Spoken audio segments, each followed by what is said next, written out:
Hello to everyone. In this video, let us discuss second law of which one thermodynamics. So, let us see what is the second law of thermodynamics and what is its need here to learn what is the need. So, first, what are the some limitations of thermodynamics first law? What are the limitations means here in the thermodynamics first law they have given that heat changes, that means energy changes from one form to another form, but there is no particularity about the direction. That means in which direction the energy change taking place, and that is not given by the first law of thermodynamics. And what is another limitation here means how much fraction of that one form of energy converts into another form, that is also not given by the which one here thermodynamics first law. So to resolve these two limitations we need to approach which one here thermodynamics second law. And another thing here, according to thermodynamics first law, it is impossible to construct perpetual motion mission of first kind. What is that? Without that means consuming one form of energy, we can't see the generation of another form of energy. That means energy neither can be created nor can be destroyed, but only that can transform from one form to another form. But in that also some little bit modifications we have to observe in that case, in which one here thermodynamics second law. So by some modifications of thermodynamics first law, now second law is given. Now come to the thermodynamics second law. So what are that points here means the first point in the thermodynamics second law, heat can flow from hot body to cold body on its own, but heat does not flow from colder body to hotter body on its own. That means here this is indicating flow of direction of heat. But in thermodynamics first law, that direction in which the heat flows is not given particularly. So now listen here. What is that now here? Heat can flow from hot body to colder body on its own, but does not flow from colder body to hotter body on its own. And similarly here, wind can flow from high pressure region to low pressure region on its own, but wind does not flow from low pressure region to high pressure region on its own. And if you consider water, that can flow from higher altitude to lower altitude on its own, but it does not move from lower altitude to higher altitude on its own. That means if, for example, a bore well is there, if we want to bring that water from bore well to that, that means which one here outside tank, we need which one here, and some external agency is required. That means what is that? Electrical motor. For example, just if we are that means giving, that means one pipe, we unable to see the flow of water from borewell to the tank on its own. What we have to fix to that means here electrical motor. Without using electrical motor, the water present in the borewell may not come to that overhead tank. That means we need some external agency if you want to make it possible. That means by using some external agency, the water present in lower altitude will move to the higher altitude, but not by on its own. So like that here, all these process takes in one direction, but in the reverse direction these process do not takes place on their own. We need some external agency. So now here one important thing they have given. What is that important thing here means? It is impossible to construct perpetual motion mission of perpetual motion mission of second kind. So what is the difference between perpetual motion mission of first kind and second kind? Let us see here. What is perpetual motion mission of first kind? Without consumption of energy, that has to create some new energy. That type of mission is known as perpetual motion mission of first kind. And what is perpetual motion mission of second kind? While that conversion of one form of energy to another form of energy, we need some external agency. Without using external agency, if one form of energy converts into another form of energy, that type of mission is said to be perpetual motion mission of second kind. So we get a clear explanation with a simple example. What is that? For example, without using petrol or diesel, if a vehicle will move, that mission is said to be perpetual motion mission of first kind. Without any fuel, if any vehicle will moving, that vehicle is said to be perpetual motion mission of first kind. We know that that is not possible. And another simple example, without electrical energy, if a fan is in working condition, now that is said to be which one? Perpetual motion mission of first kind. And another one, without any ingredients like rice or that some vegetables, if that vessel creating biryani, that vessel is said to be perpetual motion mission of first kind. Another example, in a college, admissions are zero.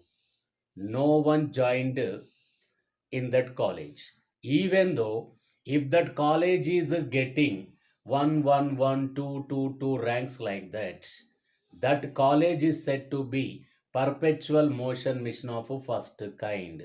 That means with nothing, if it create anything, that mission is said to be perpetual motion mission of first kind. But that is not possible now. Now that is related to perpetual motion mission of first kind. But what about this perpetual motion mission of second kind? So I give this one also with an example. For example, as per perpetual motion mission of first kind, if a vehicle will move whenever it is that means whenever it is filled with some which one fuel.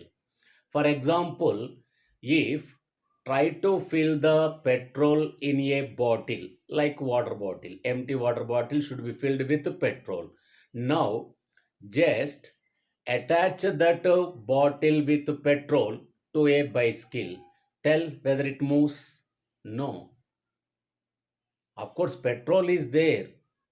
Otherwise, just ask any person to carry a which one here a bottle of petrol. Will he run fastly? No. That means here petrol is available, but that bicycle is not moving fastly now. Why? Because to convert that energy of petrol into that another type of energy, we need some an external agency. That means in a motorcycle, one engine is there. Now that engine is considered as external agency that will convert the energy of petrol into another energy like that which one moving, that means mechanical energy like that. And also if you have that which one means here fan, and remove that electrical motor from the fan, now switch on that electrical switchboard. Now that fan does not work because electrical motor is not there. Of course, electrical energy is there, but not converting into that mechanical energy. If you fix with electrical motor, now what happens here? That electrical energy converts into mechanical energy, and we can see the working of that fan or AC, anything. And also, for example, in a college, so many students are there, but no lecturer is there.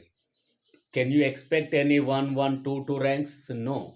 That means if you want to produce ranks, not only students are required, but lecturers also required. Lecturer act as external agency. He will make them to create the ranks. So like that here, now which one, rice is there and ingredients are there. In an electrical cooker, that means in a normal vessel, if you pour all of them, water is also added. Can you see the preparation of biryani? Means no. We need some external agency. Means if it is an electrical cooker, some uh, apparatus should be there, some motor should be there that converts electrical energy to heat energy. Then only we can see the preparation of that biryani. That means here, that is the difference between perpetual motion machine of first kind and second kind. So without anything, if you create all the things, that is said to be perpetual motion machine of first kind. And perpetual motion machine of second kind means without any external agency or without any external effort. If you convert one form of energy to another form, that is said to be perpetual motion machine of second kind. These two are not possible. So, according to thermodynamics second law, it is impossible to that construct perpetual motion machine of second kind which converts one form of energy to another form without an external agency. So that is not possible. And another important thing in this, okay, entropy of the universe increases. Entropy of universe increases gradually.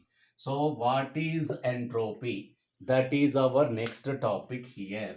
So this is regarding which one? Thermodynamics second law or second law of thermodynamics. Now let us come to see that which one, entropy. What is entropy? Indicated with S. Entropy means here the measure of randomness or measure of disorderness is known as entropy. Measure of randomness or measure of disorderness is known as entropy. If you consider solid, liquid and gas, in solid state, all the molecules or atoms are closely packed to one another. Maximum they are having which one, an orderly arrangement. That means entropy is approximately equal to zero. And if you come to the liquid state, that molecule somewhat present in zigzag way. That means if they are present in randomly, they are present in random order. That means comparatively with solid, entropy of liquid is more. And if you come to the gaseous state, the molecules are still apart from one another, far away from one another, and some more randomness we can observe. That means in gaseous state, entropy is more. So now here, entropy of, that means solid less than entropy of liquid less than entropy of gas. Okay, this is regarding which one, entropy order. Now, what is delta S means change in entropy. For example, if any one substance changes from one physical state to another physical state, to calculate change in entropy, the formula is Q reversible by T. Means what is Q here? Q is nothing but now for example if delta S fusion if you want to determine, now this is nothing but latent heat of fusion by T. T means the temperature at equilibrium.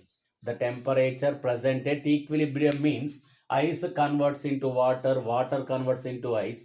At what temperature means 0 degrees centigrade. So for this we have to consider 273 because 0 degree centigrade by adding 273 we get to 273. So this is the formula to calculate which one here change in entropy. Now another thing here, if you consider conversion of ice to water, for this delta S can be calculated like this: entropy of water minus entropy of ice. And we know that entropy of water is more because molecules are somewhat randomly present. So more entropy value minus less, that means we get to positive. That means delta S if it is positive means, now we know that ice converts into water spontaneously. Spontaneously means what here? That change will takes place without any external force or external agency. If you kept ice outside from the refrigerator, within some minutes of time we can observe that ice spontaneously means with own itself that converts into water without any external force or external heating. So that process is called spontaneous process. And another one, sun rising, sun setting, rain falling, all these also come under spontaneous process. And of course a general example, getting sleep in a classroom also spontaneous process. Okay, without any external aid that process takes place means that is called spontaneous. So if delta S is positive, that reaction is said to be which one here? Spontaneous. Now one question here for this, ice converts into water, or another question I will give here. What is that? H2 gives 2H. What is the question here means? What are the signs of delta H and delta S for this reaction? Delta H and delta S. What are the signs means positive or negative like that? See here, H2 molecule dissociated into two hydrogen atoms. If you want to dissociate this marker into two pieces, we have to apply some energy. That means we are providing some heat energy or some energy means it is considered as endothermic reaction. Now that means delta H is positive. But here these two hydrogens are present in combined state. That means we bound them with a bond. That means they can't move freely. But if these two are dissociated into atoms, no bond in between them, so they can move randomly. Means what happen? Entropy increases. That means here these two hydrogen atoms having more entropy, molecule form is having less entropy. So more entropy minus less entropy means delta S is, which one means here? Positive. Delta S is positive. Okay, now this is regarding which one? Entropy. Now let us see one question related to which one? Entropy.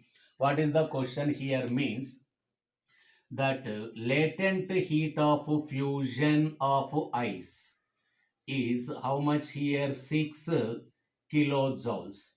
Latent heat of fusion of ice is how much means? 6 kilojoules. Now what is its change in entropy? That means latent heat of fusion means ice converts into water. Ice converts into which one? Water. Now we have to calculate change in entropy for this process. What is the formula here? Q reversible by T means here melting point. Now that Q given 6 kilojoules means nothing but 6000 joules. And here The temperature, at which temperature this process takes place, means 273. Now we can get that answer. But what are the units here for delta S or entropy means? Here you can take it as joules and it is temperature. So joule per Kelvin. Joule per Kelvin. And what are the units of molar entropy means? Joule per mole per Kelvin. These are the units for molar entropy. And these are the units for which one here? Entropy. So like that here we have to calculate which one? That delta S value. And another important thing, for an equilibrium reaction, delta S value is 0. For equilibrium reactions, delta S value is 0. And for any that delta S total, if you want to calculate, formula is delta S system plus delta S surroundings. But for isolated system, delta S total is equals to delta S system only, because isolated system means no change in heat and matter. So that's why only there is no change in entropy of the surroundings. So only we have to consider the change in entropy of the system for an isolated. So this is another important thing. Now let us go for another question here related to that entropy change.